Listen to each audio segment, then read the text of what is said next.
Today we've got some interesting information to go through, and before I get into that, I have some updates for you. Um, Due to the gracious amount of donations we've received in attempts to help us with many different issues that we've been confronted with for the last couple 3 years, actually, we're about almost right out of the dark place and starting to see some light. Um, then you know how it is. You come right along, and next thing you know, there's something else staring at you in the face. But that's life. It's the way it is. I also want to be able to let you know that I feel my health is good enough right now that I'm going to open up another opportunity for you and I to get together, to chat about some things, to pray about some things, see what the Lord would have to say about whatever particulars you might have issues with. But what I'm going to do is I'm going to make myself available on Tuesdays in the morning area, somewhere around 10, 11 o'clock, for those who are interested to sign up for prophetic counseling. Now, it's not really so much like counseling. You talk about counseling for different types of things that most people are having trauma issues. No, these are spiritual things that we're talking about, which do affect us in the naturals. Therefore, if we can get the spiritual end of it taken care of, the naturals seemingly line up and get back in the line with things that make things work for us. And I know you're looking at some things in today's world that you don't know exactly what's coming. We'll talk about that too. But you make your mind up of what you want to talk about. And I'm only going to be able to do one person a Tuesday. And I'm asking for a donation in that, a minimum donation, because it does take a lot out of me. And it takes about a half an hour. That's about how much time we'll spend. Is about half an hour. And I'm asking for a certain amount on that denomination for that time that will make it available for me to be able to keep going and not find myself broke down. And I know you'll get a lot out of it. I always do. Always gain something from it, from the knowledge I hear. Not so much of what I'm saying, but what God's saying through me. Over the years, many times I've had to go back and listen to the prophecy tapes or prophecies that people have received and think, well, that's what I think I heard God say, and I go back and listen to it and I think, but I've never heard that before, never even thought of that before. And when I start looking at it from that perspective, I realize that, I couldn't do this on my own anyway. And I can't do prophetic counseling on my own. He has to actually lift my hood up and put some stuff in there for me to be able to help you with what you're dealing with. Like I said many times, I don't know anything, but I know the one that knows it all. And I want to make myself available to you. If you're interested, just email me at prophetsimpson@gmail.com and I'll let you know where I'm at on the list. I might get to the place where I can do it 2 days a week. We'll see. But right now, I'm just going to go for Tuesdays because I know a lot of Wednesdays, Thursdays, we have a lot of stuff come up. Fridays usually a family, with baseball games and everything else going on. And Mondays, are just not really the best way to start out. I don't believe on Monday, especially after my Sundays. So that's why we pick Tuesdays. And then we'll open it up for more if God allows. So we're going to be talking about some things today that I know are going to seem hard to swallow, hard to be able to deal with. But we must deal with these things in order to have understanding. We're talking about this all the time. We're finding God's ways and acquiring his thoughts and his, not only his thoughts, but his ways of doing things. For the ways and thoughts of God are not just in what we think they are and not our assumptions as well. I still see that what is written still holds the grounds for the constant authority of what we can trust. The scriptures have been the book that we go to for the true answers. The problem is it's not always easy to interpret what that answer is and what is written. Or why would God even say such a thing? For example, if somebody strikes you in the face, turn the other cheek. Well, that doesn't sound right. Or if somebody asks for your coat, give them your shirt too, you know. And I mean, it just goes on and on like that. And you're thinking, oh, wait a minute, what is wrong with this? Well, this is one of those type of things. Before we get in today, it's probably one of those most hardest to understand. But once you get it, I know you'll understand it, and you'll see some credentials in it from God that will give you the opportunity to be able to stretch through it and see how it will work for you in your vulnerable times. And what we're talking about is authority. Authority, like I said, you know, you got to go to the scriptures to find true authority because it talks about everything. I mean, a lot of people don't think it does, but it does. For example, in Romans 13, where we're going to be today, the first verse, it says, let every soul be subject to the governing authorities, for there is no authority except from God. Well, no authority exists. Everybody's appointed. We talked about leadership one or two Sundays ago, and you can't have leadership without having that spiritual authority, an authority that God gives you. You might be a plumber, or electrician, or a preacher, or a military man, you know, or woman. It doesn't really matter. You have to have the authority to lead. But in this case, it's talking about the governing authorities.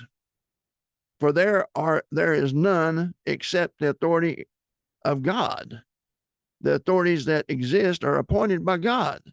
Therefore, whoever resists the authority resists the ordinance of God, and those who resist will bring judgment on themselves. Well, you know, our government's been, I mean, done a 360.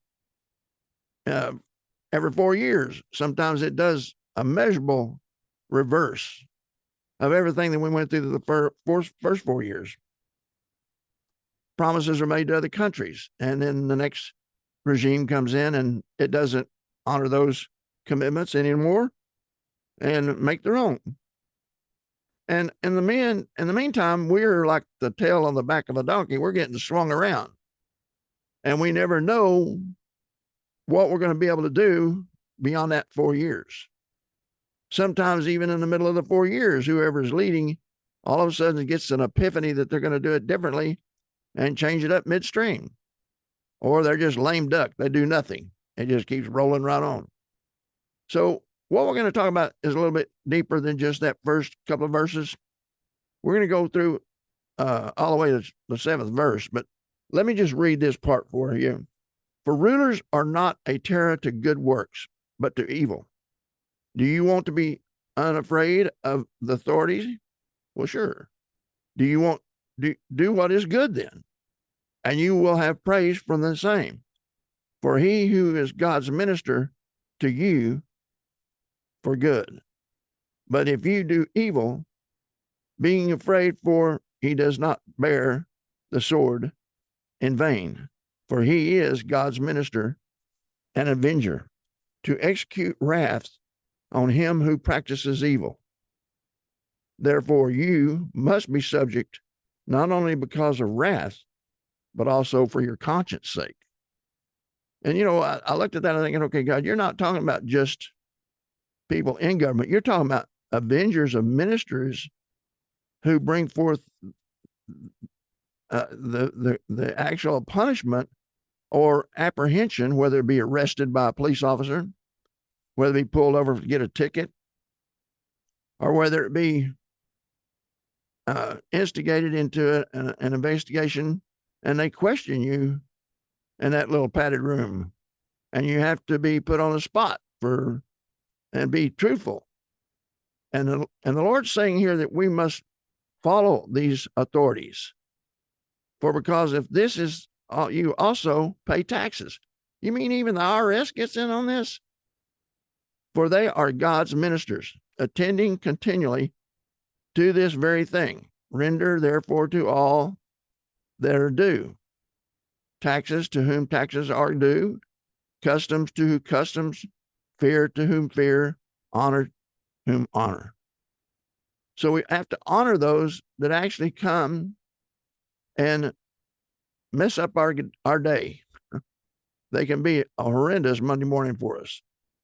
To be able to receive a letter that you're being summoned to a court for a certain thing, you don't even know what in the world they're talking about.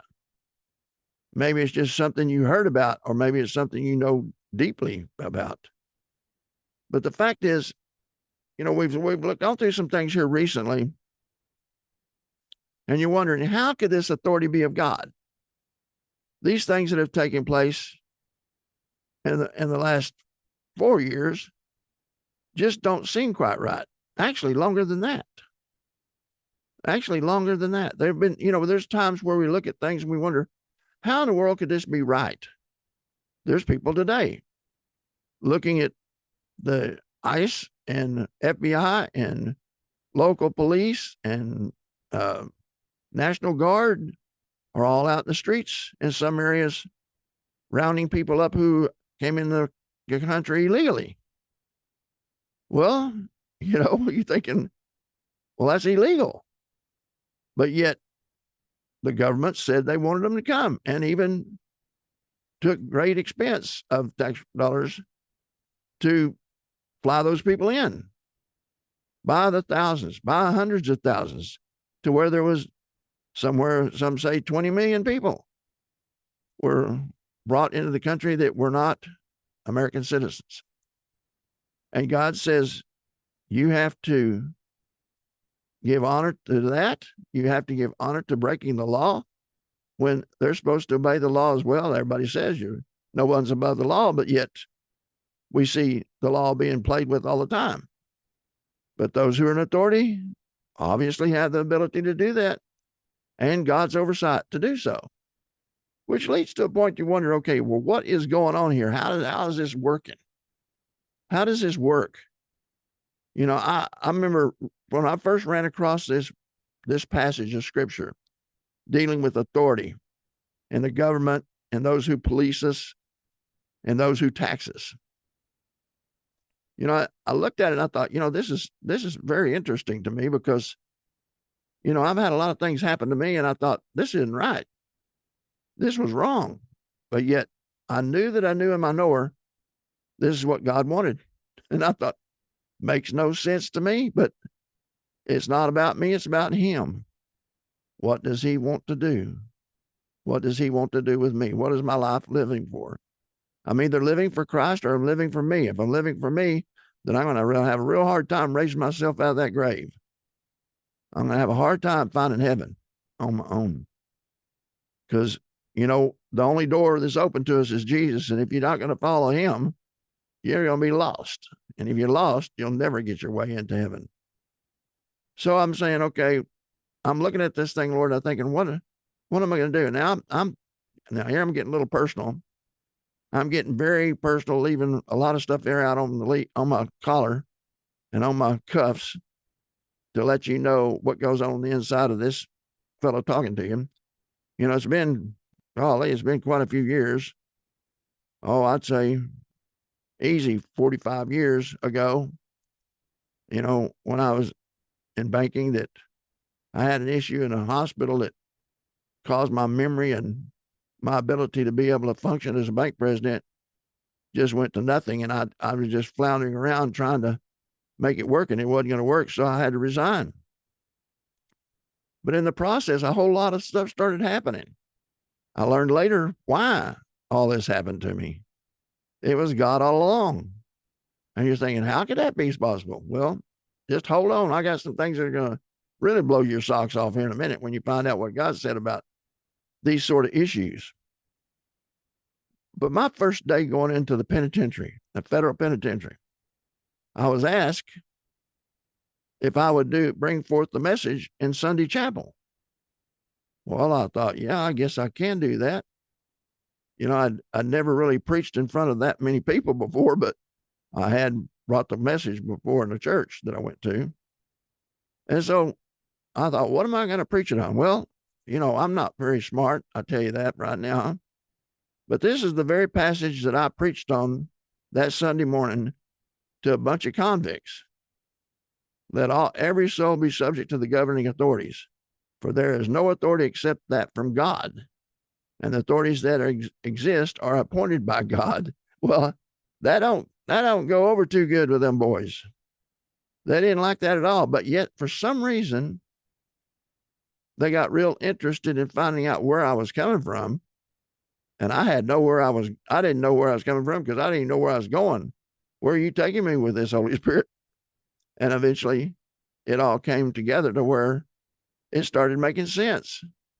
Of course, everybody in prison did not commit any crime. That's what they all say. They're all innocent. Never happened. Don't know anything about it. But this kind of opened the door for them to begin to actually making themselves aware of the fact that they actually did something wrong. And there's nothing they can do to get around it. And even when it talks about, even if you don't judge yourself and get it cleared up with yourself, God will do it. And if God does it, it ain't going to be too fun. God chastens those whom he loves. It's better to do something about the problem of something you've done right away in your life before God decides it's time for him to deal with it. If you need to confess something you've done, do it. I've learned that that's the best way. It makes a lot of difference. And now God opens the doors for you along the direction once you find some freedom. Now, as I learned more about this, I started pushing this a little bit further. And I thought, okay, God, I'm really curious to know your ways and your thoughts, and giving authority to some of these, these clowns that they don't know what they're doing. They think they do, and they've got some bright idea of how they're going to circumvent our lives and the lives of our children, take the money we have and use it for their own pleasure, as many of them have been found to do. And you're into that? How do you allow that, God? I was basically talking to him in that way at a particular time during this working up this passage to deliver the message 45 years ago. And he said, oh, well, you don't know what all I've done and what all I've given authority to happen. And I said, okay, throw it at me.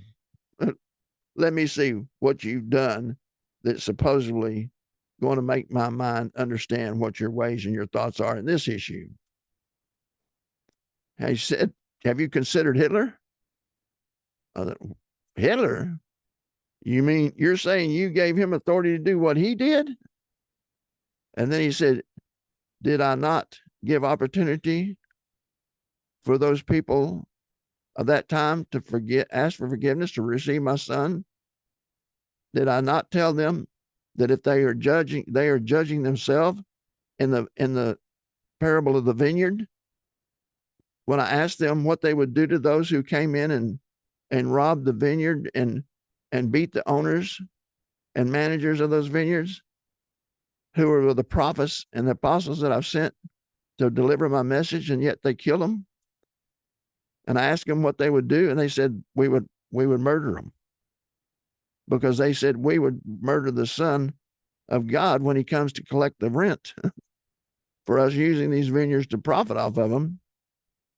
And yet for that, God allowed this to happen. I said, well, why? He said, because they brought judgment on themselves. And then he began to show me all the different times over the century, and the last 2 or 3 centuries, all the various times that Israel ceased to be a nation. People were scattered all over the place. There was a time it was totally consumed and overtaken by the Muslims. There was not even an Israeli nation at all. And sometimes we got to look at things and wonder, well, okay, why did that happen? What made that happen? And what's happening today? I mean, it's pretty astounding what's happening today, to see that the president that's in the White House today made it a very development that has been really shocking a lot of people. That he brought peace for a little while. Now it's already kind of breaking out again. But they say this is just common. It happens. And it's upon the people of that particular Middle East area to police it themselves, that we're not going to police it. They're to handle it themselves, because they're the ones that signed the accord. All right. So that they're gonna have this thing keep going on until they fix their own problem. But then you got to wonder, okay, if God allowed what happened to the people of Israel back in the day of Hitler, which was hideous. I mean, they say there were like 6 million of them that were put in the gas chambers and killed, murdered. And God allowed that. Why? Here's another thing that God brought to my attention. I was watching a program, and it was about the Civil War in America, and in 1864 when it ended.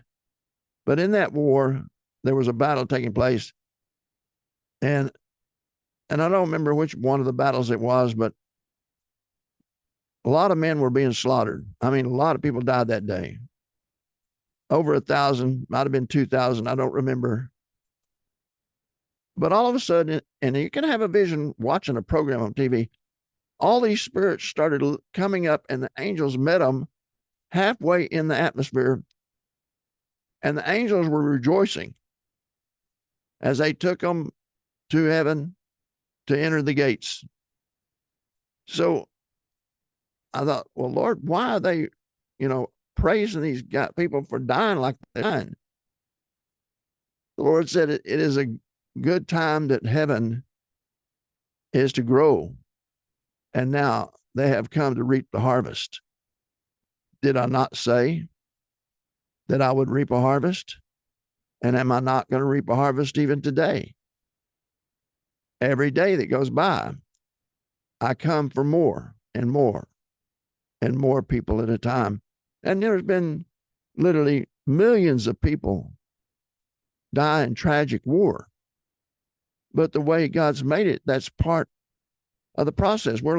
We are like a field that He has sown seed in, and He comes to harvest from that field.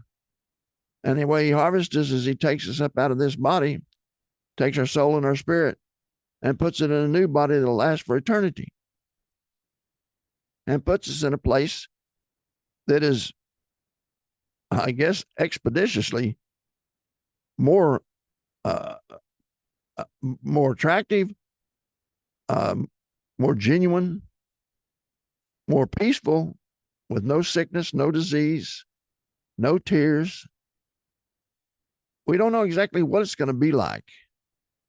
But one thing's for sure, if He said it's good, then it's going to be great. If He says it's going to be better than it was here, I trust Him. You even go back to how difficult it is for a child to enter this world from its mother. That child is, unfortunately, when they get breath, they usually, a good sign if they're screaming. If they're just screaming, that's a good sign because they're breathing. A lot of times they come and they don't breathe at first. And when they hear that baby begin to cry, it is a rejoicing time. But just think of the trauma that child went through. I mean, the mother went through enough trauma as it is, but what about the baby? And the processes they go through. And the thing is that the Lord showed me that a lot of things about women when they're bearing child, and the things that they've had to go through to get to that place. And of course, us men, we can be very insensitive in what they have to do. But, why is that process even there? Why is it so difficult? Because that's part of the judgment God made on mankind and women was back in the day of Adam and Eve. And man is duty bound to soil and toil to make a living. If they don't do too good. And that's why it's important that we all should find something that we can do and do the best we can with what we've been given to do. All authority exists only because of God. Now, we've been talking about ascension gifts and many different areas of ascension gifts.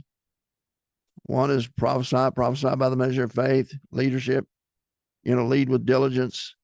We've talked about a few things. Everything requires something from God in order for you to do those things you desire to do. And when you get right down to it, everyone who's come to a place to where they're doing something they love to do as a job or a career, and they do it well, and they have authority in it because they know enough about it that they can do it. This is something that we need to recognize is what we all need. We need to find out what we're called to do. One of the things I want to be able to do is give people an opportunity to find their place in the kingdom of heaven, but find it here first.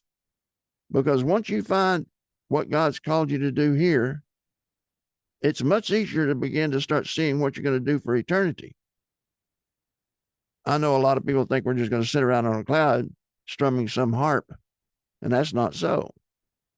We're going to do more than that. There's going to be ventures and growth and building and dreams that will be fulfilled for ages to come. I'm going to leave you today, but I just want you to know that you're loved, you're appreciated, and I am deeply interested in seeing God in you flourish and the Spirit of God lead, guide, and direct you through all that's ahead of you. And knowing in yourself, doesn't matter what it is, if God's with you, you can deal with it. So be it. God bless you all, and to all, a good day.